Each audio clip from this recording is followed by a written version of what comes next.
Mahina bang humatak yung motorsiklo nyo mga idol pagdating ng 60, 70 to 80? So kung yan yung problema nyo sa motorsiklo nyo, sosolusyonan natin dito sa video na to. Pero bago tayo magpatuloy mga idol no, baka pwede naman i-click mo yung subscribe button tapos i-click mo na rin yung bell icon para lagi kang updated once na mag-upload tayo ng bagong video. Magbibigay lamang tayo ng feedback sa mga subscribers natin na nagpapatunay na isa ang ignition coil or high tension wire kung bakit mahina nang humatak ang motor mo or mahina nang tumakbo ang motor mo pagdating sa 60, 70 to 80. Yung tipong nabibilaukan siya or yung tipong mahina na talaga humatak ang motorsiklo nyo. Hindi porket naglalabas ng kuryente yung ignition coil natin or yung high tension wire natin is okay na siya. So meron talagang pagkakataon mga idol no na ang high tension wire natin or yung ignition coil natin na kahit na nagbibigay pa ng kuryente, hindi natin namamalayan na sira na pala yun. So kung saan pa tayong pyesa nakakarating sa pag-troubleshooting. Pero nagpalit na tayo ng carb, nagpalit tayo ng CDI, nagpalit tayo ng spark plug, pero hindi nyo napapansin yung ignition coil or yung high tension wire ng motor nyo nagmo-molds na or meron na siyang kulay green mga wire ng high tension wire nyo. So subok ko na yan mga idol no, lalong-lalo na sa Bajaj City 125. So yan yung troubleshooting ng isa sa mga kakilala ko na hirap sila talagang solusyonan. So ilang mekaniko yung pinuntahan nila mga idol no dyan sa problema na yan na 60, 70 to 80 hirap ng umarangkada ang motor niya. So wala na siyang ibibigay. So malakas lang siya pagdating sa 20, 30, 40, 50. Pero pagdating sa 60, 70 to 80 wala nang lakas ang motorsiklo niya. Ito yun mga idol no, ang isa sa mga feedback natin galing kay Boy George New. So eto naman yung karanasan niya. So ito naman yung feedback niya. Eto yung matagal ko nang hinahanap na video. Grabe, sobrang laki ng tulong ng video na to. Kasi bago na lahat ng parts ng Mio ko, pero mahina pa din tunog ng pipe, namamatay, minor, mahina hatak sa dulo, at minsan arangkada.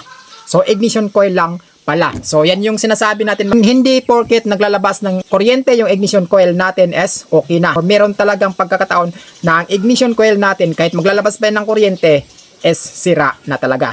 Meron din dito mga idol no, ang alawa natin na feedback galing kay Sir Lori Laguilar 6850. So actually mga idol no, matagal na itong video na to na na-upload natin. Syempre marami pa rin nagtatanong dyan sa comment section kaya ginawan ko talaga ito ng video. So ito yung pangalawa mga idol no. Salamat idol, tama yung sinabi mo. 70 to 80 kph humihina ng hatak ng motor ko. Salamat, maliwanag na paliwanag.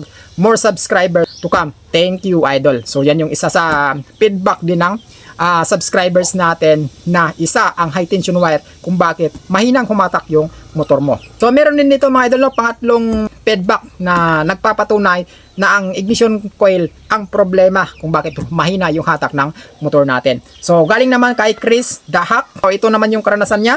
Ganito nangyari sa motor ko pag mahina takbo. Good ang takbo, pag binirit mo na parang namamatay. Kala ko dati yung pulser at carb. Nang nagtry ako, nagpalit ng ignition coil, ayun, yun pala sira niya. So yan yung mga idol no, ang feedback ng isa sa subscribers natin na isa ang high tension wire or isa ang ignition coil kung bakit mahinang humatak ang motorsiklo mo. Meron tayong ditong pang-apat mga idol na feedback na galing kay Sir Adriano Madronero 6461. So ito naman yung feedback niya mga idol no sa high tension wire na karanasan niya. Nagkaganyan ang motor ko dati, mahina humahatak sa pagtakbo. Pagdating ng 70 to 80, halos wala nang ibubuga ang takbo. Dati kaya yung tumakbo ng 90 to 100 kung hindi pa nasira ignition coil ng wire niya. Tapos pinatingnan ko sa tito ko na mekaniko at pinalitan namin ang ignition coil niya. Wire pang kunik doon sa spark plug.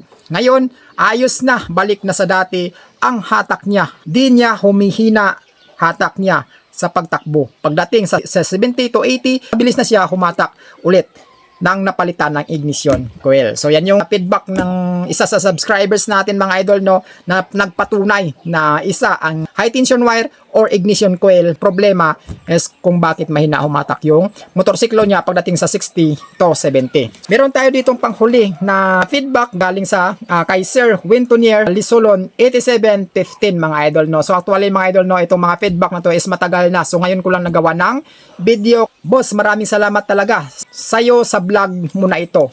Na-solve na yung problema ko 5 years ago until mapanood ko video mo. Now, 8/9/23, kulang na-solve nang mabigyan mo ng DN ang high tension wires. Sa dami ng vloggers, ikaw lang napanood ko na nagbigay idea tugmang-tugma sa probes ko. Dahil di ko naisip na may probes sa wire dahil may kuryente at natatakbo naman.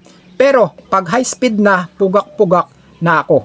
So, di kasi ako nagpapagawa sa kasa pag hindi makina ang usapan. Kaya, pag minor at wala sa makina ang probes, DIY na. Ha ha ha. Di ko pa natapos mapanood video mo, ginawa ko na ayusin.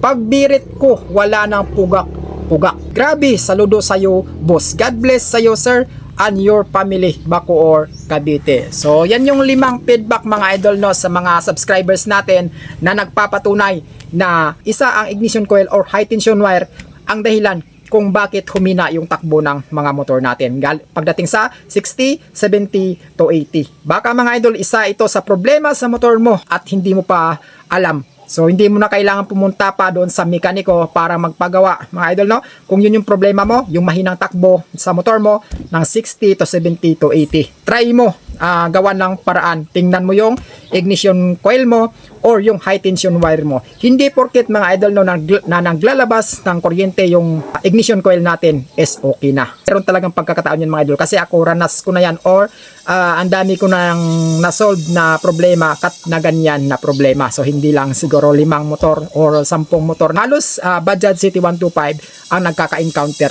niyan mga idol no. Kahit bago pa yung motor mo, na-encounter mo yan sa Bajaj City 125 mo kasi nga ranas ko na yan. So kung yan yung problema mo mga idol no, subukan mo. Ang gagawin mo dyan mga idol no, ganito yung diskarte dyan.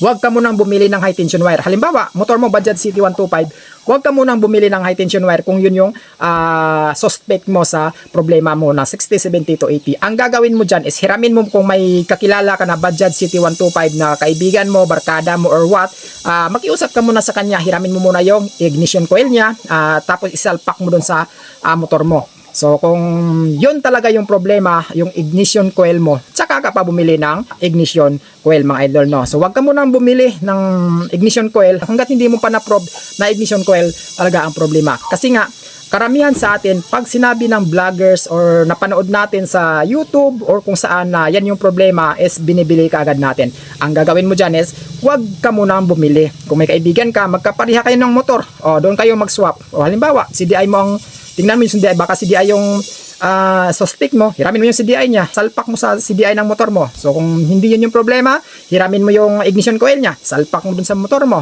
So kung yun yung, kung tumama na yun yung problema ng motor mo, saka ka bumili ng pyesa para hindi ka gagastos ng malaki. Yan lang yung maipapayo ko mga idol no. May troubleshooting sa motor mo, hanggat hindi mo na probe na yan yung problema, huwag kang bumili ng pyesa. Pwede ka naman manghiram sa kakilala mo ng mga pyesa sa kung magkapareha kayo ng motor. So hanggang dito lang tayo mga idol no. Huwag kalimutang mag-subscribe dito sa YouTube channel ko at i-click yung bell icon para lagi kang updated sa gagawin pa natin mga video. Ride safe at ingat palagi.